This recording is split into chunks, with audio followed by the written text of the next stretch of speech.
More! More!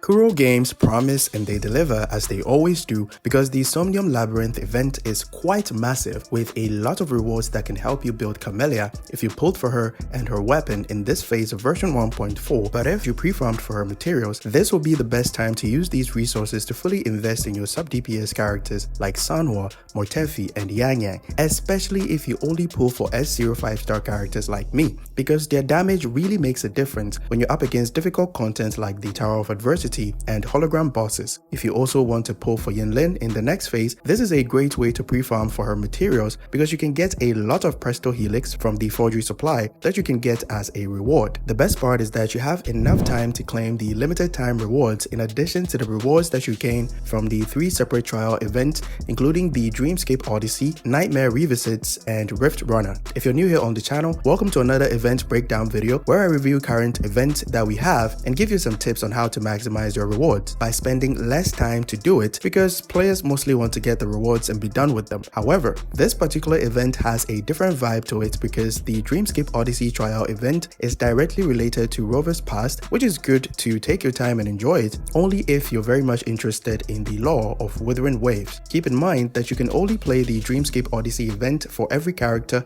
once, so if you love a good story, don't skip through them because you'll be missing out on a lot of lore content. Oh, and be sure to leave a like and subscribe to see future uploads. Among the limited time available rewards is the Somnium Encore 4-star weapon, which is great for those who just started playing the game and they need a weapon for their main DPS. The crit rate and the attack percentage boost from the passive is great, but you need to be on field to get it, which is why it's most suited for hypercarry DPS characters like Camellia. However, if you've been playing the game for at least 3 months, you probably have better options for your DPS characters like the Emerald of Genesis or other 5-star signature weapons in your inventory. But if you don't have those, feel free to use this weapon on your main DPS as long as it's a sword user. The event also provides you with the necessary materials that you need to fully refine it to rank 5, so you get 40% attack and 12% crit rate from the passive, which is really good. For the event trials, first let's take a look at the Dreamscape Odyssey. To give a brief summary of the story, Rover helps a strange white cat regain control of the Somnium, which is a different reality, or call it a dimension if you will, than the real world of Solaris 3. And this is only made possible because Rover is a dream walker who can go between the Somnium and the real world as she pleases. This granted her the ability to help other characters like Yinlin, Changli, and Camellia who have been trapped in the Somnium because of this guy who looks very similar to the one who's always guarding the gate in the elusive realm for some reason. I'll let the lore theory crafters have a crack at this one in the comments section. In terms of gameplay, the Dreamscape Odyssey trial is meant to help you get used to the Dreamlink mechanic and help you play the Nightmare Revisit trial event. Dreamlink is essentially a mode that you can enter by casting 3 liberations, including your active character's liberation and that of other 2 characters in your team within a specific time frame that is indicated by this screen animation right here, only when the gauge that looks like an eye on the top left corner of your screen is full. When Dreamlink is activated, it grants you a damage boost,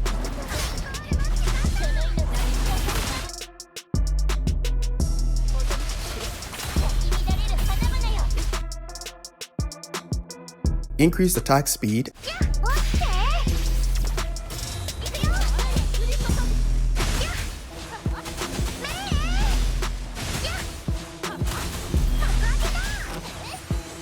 and significantly reduce cooldown on your resonance skill.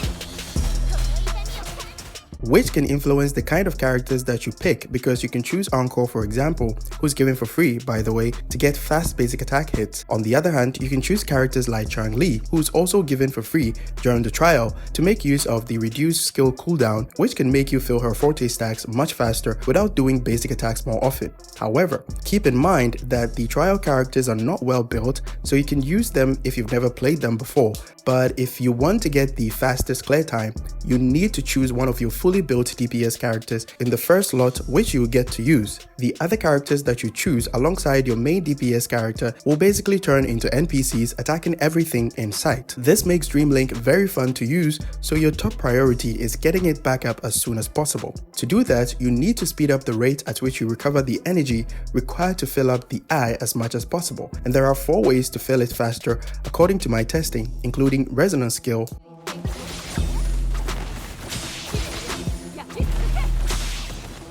resonance liberation,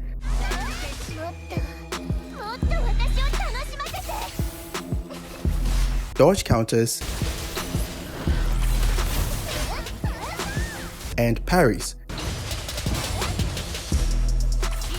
So to get Dreamlink back up as soon as possible, always use your skill and liberation whenever they're available to you because they fill up a large portion of the eye's energy gauge. Also keep in mind that using your liberation to fill up the eye gauge faster does not prevent you from using your liberation to activate Dreamlink. Basically what I mean is that when the eye becomes available, you get a free resonance liberation, so be sure to spam your skill and liberation as much as you can so that you can get to use Dreamlink multiple times. When you're up against single target bosses, try to land some dodge counters and parries because you won't be losing out on damage when doing so if you get to use Dreamlink multiple times. Also keep in mind that when you use Dreamlink, it instantly breaks the enemy's vibrational strength, allowing you to dish out damage without worrying too much about whether you're going to get hit by the enemy or not. And the most important thing is that it also helps you clear the enemies within the allocated time right here.